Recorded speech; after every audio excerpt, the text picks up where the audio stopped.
Law ever become a reality in America? Some fear any nuclear, biological, or chemical attack on U.S. territory might trigger just that. And as KSLA News 12's Jeff Farrell discovered, the clergy would help the government with potentially their biggest problem, us. Following Hurricane Katrina in New Orleans, U.S. troops also arrived, something far easier to do even now thanks to last year's elimination of the 1878 Posse Comitatus Act. That forbid U.S. troops from policing on American soil.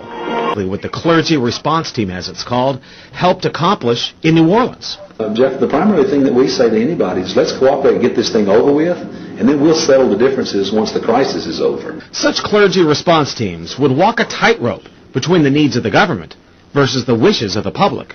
In a lot of cases, these clergy would already be known in the neighborhoods in which they're helping to defuse that situation. For the clergy, one of the biggest tools that they will have in helping calm the public down or obey the law is the Bible itself, specifically Romans 13. Because the government is established by the Lord, and that's what we believe in the Christian faith. That's what's stated in the Scripture.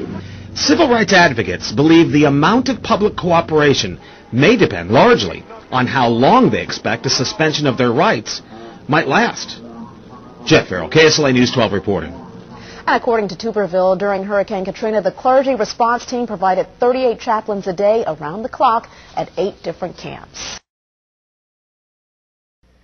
That is why the Athenian lawmaker Solon decreed it a crime for any citizen to shrink from controversy. And that is why our press was protected by the First Amendment, the only business in America specifically protected by the Constitution, not primarily to amuse and entertain, not to emphasize the trivial and the sentimental, not to simply give the public what it wants, but to inform, to arouse, to reflect, to state our dangers and our opportunities, to indicate our crises and our choices, to lead, mold, educate, and sometimes even anger public opinion.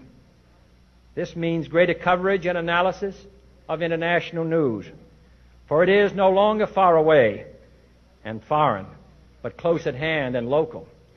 It means greater attention to improved understanding of the news, as well as improved transmission.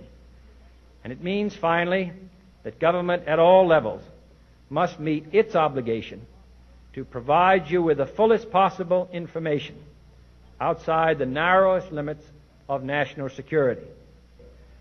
And so it is to the printing press, to the recorder of man's deeds, the keeper of his conscience, the courier of his news, that we look for strength and assistance, confident that with your help, man will be what he was born to be, free and independent.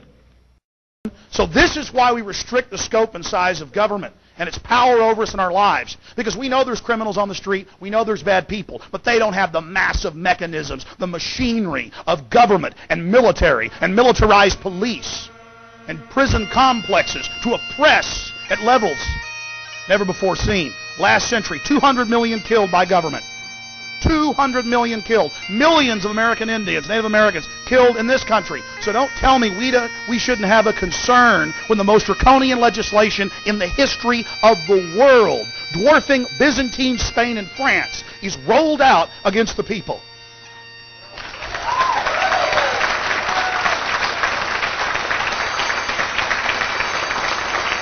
Now, I could list the crimes. I could list the crimes of the FBI, the Defense Department, state police, local police, all day long. My point is, history shows us that we must watch and we must control and we must limit powerful men, because power corrupts and absolute power corrupts absolutely. Because somebody can sell you something, but you don't have to buy it. When you understand that you've bought into it, that these people have no power at all, they do have control, but you have the power. You give it away.